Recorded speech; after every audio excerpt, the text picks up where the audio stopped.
Assalamualaikum warahmatullahi wabarakatuh. Selamat pagi anak-anak.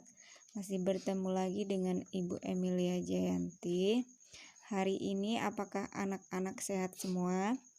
Semoga kita semua selalu senantiasa dilindungi oleh Allah Subhanahu wa Ta'ala dan bisa menjalankan aktivitas seperti biasanya. Ini adalah peduli terhadap makhluk hidup, subtema 1, hewan dan tumbuhan di lingkungan rumahku, yaitu akar. Akar adalah bagian tumbuhan yang umumnya berada di dalam tanah. Untuk beberapa jenis tumbuhan, akar juga terdapat di atas tanah. Bahkan menggantung. Akar juga berfungsi antara lain sebagai bagian yang mengokohkan tumbuhan. Jika tumbuhan tidak memiliki akar, tumbuhannya akan mudah dicabut, mudah roboh ketika diterpa angin, atau hanyut terbawa air ketika turun hujan. Zat-zat mineral dan air yang dibutuhkan untuk membuat makanan diserap oleh akar dari dalam tanah.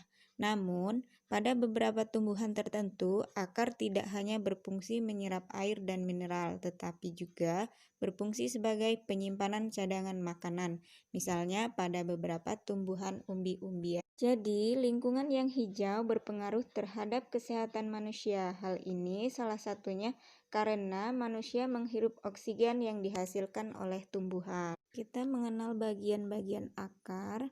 Secara umum akar terdiri atas akar utama, cabang akar, rambut akar, dan ujung akar. Akar utama adalah bagian akar yang cukup besar, berbentuk mengerucut dan tumbuh lurus menembus tanah. Pada akar utama, tumbuh cabang akan rambut akar.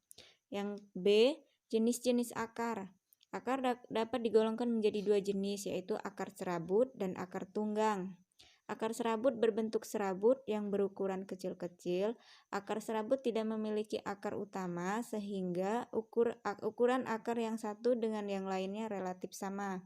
Tanaman yang memiliki akar serabut umumnya merupakan golongan monokotil atau biji berkeping satu. Contoh tanaman yang berakar serabut adalah padi, pohon kelapa, dan rumput-rumputan. Yang pertama tadi akar serabut, sekarang akar tunggang. Contohnya merupakan golongan dikotil atau biji berkeping dua. Seperti anak-anak yang ketahui, contohnya adalah seperti biji mangga, jambu, dan jeruk. Selain akar serabut dan akar tunggang, terdapat juga tuh anak-anak seperti akar tunjang atau pandan, akar gantung seperti di pohon beringin, atau akar hisap pada pohon benalu, serta akar lekat seperti contohnya pada daun sirih, serta umbi akar seperti contohnya singkong. Terus masih ada juga seperti fungsi dari akar. Fungsi dari akar itu sendiri merupakan bagian tumbuhan yang sangat penting. Keberadaan akar tumbuhan sangat menentukan kelangsungan hidup tumbuhan. Fungsinya menunjang berdirinya tumbuhan, menyerap air dan mineral-mineral dalam tanah, ataupun bisa tempat menyimpan cadangan makanan seperti tanaman tertentu, misalnya seperti singkong. Setelah akar, ada batang. Batang adalah bagian tanaman yang menempel pada akar dan berada di atas permukaan tanah. Arah pertumbuhan batang berlawanan dengan akar. Umumnya, batang tumbuhan mengikuti arah sinar matahari. Batang merupakan bagian tanaman tempat keluar dan menempelnya bagian daun, bunga, dan buah. Bagian-bagian dari batang. Batang tanaman berkayu memiliki bagian yang disebut pembuluh tapis, yang bertugas mengangkut makanan hasil fotosintesis dari daun ke semua bagian tumbuhan. Terus ada pembuluh tapis. Pada tanaman ini terdapat lapisan kambium. Di dalam lapisan kambium terdapat pembuluh kayu yang berguna untuk mengangkut air dan mineral yang berada diserap oleh akar daun. Jenis-jenis batang. Berdasarkan kambiumnya, terdapat batang yang berkambium dan batang yang tidak berkambium. Contoh batang yang berkambium adalah mangga. Contoh tanaman yang tidak berkambium adalah pohon kelapa. Fungsi batang bagi tumbuhan antara lain sebagai penyokong tumbuhan, sebagai tempat tumbuhnya daun, bunga, dan buah, serta mengangkut air dan mineral yang diserap oleh akar ke daun. Yang ketiga, yaitu daun, bagian tumbuhan yang berfungsi sebagai tempat berlangsungnya fotosintesis adalah daun. Daun banyak mengandung zat warna hijau yang disebut klorofil. Daun terdiri atas tangkai daun dan helai daun. Bagian-bagian daun, daun memiliki daun lengkap yang terdiri pelepah daun, tangkai daun, helai daun. Contoh daun merupakan daun lengkap adalah daun pisang. Terdapat tanaman yang memiliki daun tidak lengkap, contohnya tangkai daun dan helai daun saja, yaitu daun tidak adalah daun jeruk. Jenis-jenis daun, bagian-bagian daun terdiri dari helai daun, tangkai daun, pelepah daun. Daun dibedakan menjadi daun bertulang dan daun menyirip, daun menjari, melengkung, dan sejajar. Contoh daun menjari adalah daun pepaya. Contoh daun melengkung adalah daun sirih, serta daun sejajar contohnya adalah daun jagung.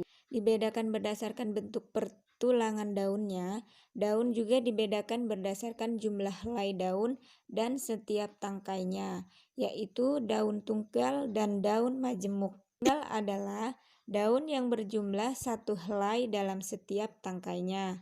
Contoh daun jambu. Daun majemuk adalah daun yang terdiri dari beberapa helai dalam setiap tangkainya. Contohnya daun putri malu. Fungsi daun. Fungsi utama dari daun pada tumbuhan adalah sebagai tempat pembuatan makanan atau tempat terjadinya proses fotosintesis. Selain itu, daun juga berguna sebagai tempat penguapan air dan sebagai alat pernapasan pada tumbuhan. Yang keempat, buah. Buah merupakan bagian tumbuhan yang berfungsi melindungi biji serta cadangan makanan buah biji berkecambah.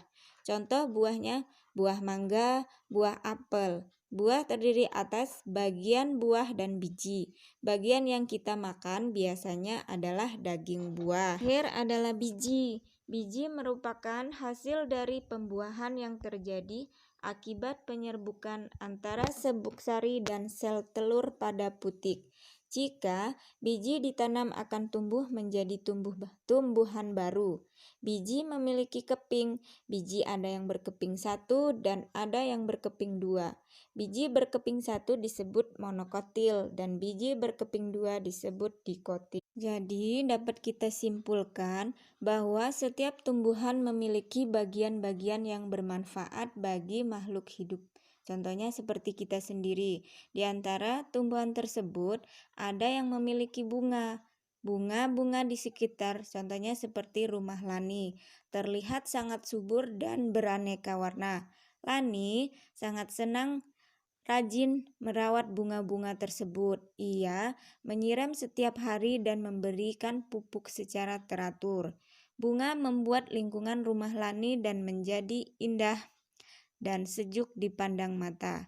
Beberapa jenis bunga menghasilkan wangi sehingga membuat harum udara di rumah Lani. Setelah membaca teks di atas, tentu anak-anak pasti bisa menjawab pertanyaan dari Ibu. Pertanyaannya, yang pertama, apa kewajibanmu terhadap tumbuhan yang ada di sekitar? Yang kedua, manfaat yang bisa kamu peroleh dari bunga. Yang ketiga, apabila tumbuhan berbunga wangi, apa yang sebaiknya kamu lakukan? Yang keempat, mengapa kita harus menjaga kelestarian tumbuhan? Yang kelima, menurutmu apa yang akan terjadi jika kita tidak menjalankan kewajiban kita terhadap tumbuhan? Anak-anak bisa menjawab dari teks yang ada di atas tadi ya. Baik, anak-anak sudah bisa menjawab pertanyaan dari teks yang di atas. Jadi, sekarang kita sama-sama akan menyimpulkan. Pertanyaan pertama, yaitu jawabannya menjaga, merawat, serta melindungi tumbuhan. Yang kedua, jawabannya, lingkungan rumah Lani jadi indah, sejuk dipandang mata, serta memberikan keharuman udara di lingkungan rumah. Yang ketiga, merawatnya, menyiraminya, serta memberikan pupuk secara teratur. Jawaban keempat, karena membuat tumbuhan tersebut tetap lestari dan seimbang di alam. Yang kelima, lingkungan kita akan tidak terawat, terlihat kotor, jorok, dan tidak teratur.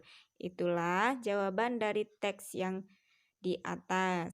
Jadi, kesimpulan dari pembelajaran kita hari ini adalah bahwa kita sebagai makhluk hidup ciptaan Allah agar dapat menjaga dan memanfaatkan makhluk hidup yang ada di lingkungan rumah kita.